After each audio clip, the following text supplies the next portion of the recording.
Hello' viewers welcome back to my another mini blog. যিহেতু মোৰ গাটো অলপমান বেয়া আপোনালোকে দেখিছেই, তো সেইকাৰণে ভিডিঅ'বিলাক দিব পৰা নাই। ভিডিঅ'ছবিলাক অলৰেডি বনাই থোৱাই আছিলে, কিন্তু এডিট কৰিবলৈহে মন যোৱা নাছিল। আজি আকৌ ঘৰত পাতিহাঁহৰ মাংস আনিছিল। মায়ে ক'লে মই নবনাওঁ তয়ে বনা। সেয়েহে মায়ে বনাবলৈ কোৱাত লৰালৰিকে মই বনাবলৈ ষ্টাৰ্ট কৰি দিলোঁ। হাঁহৰ মাংসখিনি বনাবলৈ প্ৰথমতে ল'লো অলপমান তেলৰ সৈতে অকণমান দিলোঁ পিঁয়াজ, আৰু পিঁয়াজখিনি ধুনীয়াকৈ ৰং উঠিবলৈ যিমানবিলাক মছলা আছিলে গোটেইবিলাক দি দিলোঁ। এটা চাইডে বনাইছোঁ হাঁহৰ মাংস আৰু আনটো চাইডে বনাইছোঁ জ্বলা চব্জি। মাংস বনাইছোঁ যেতিয়া জ্বলা চব্জিটো লাগিবই নহয় জানো। পিছে জ্বলা চব্জি কাৰ কাৰ প্ৰিয় কমেণ্ট কৰি জনাবচোন। যিহেতু মাংসখিনি অলপকৈ সিজিয়ে গৈছে, সেইবাবে আলুখিনি তাতে দি দিলোঁ। আৰু এতিয়া মই জলকীয়া চব্জিখিনিত জলকীয়া দি ল'ম।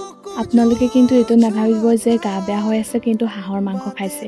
গা বেয়া হোৱাৰ আগৰে হয় ভিডিঅ'টো। কালিৰ পৰা মই বইলে খাইছোঁ। মই যাতে সোনকালে ভাল হৈ যাওঁ, প্লিজ আপোনালোকে প্ৰে কৰিব। আজিলৈ ভিডিঅ'টো ইমানেই আছিল, বাই বাই।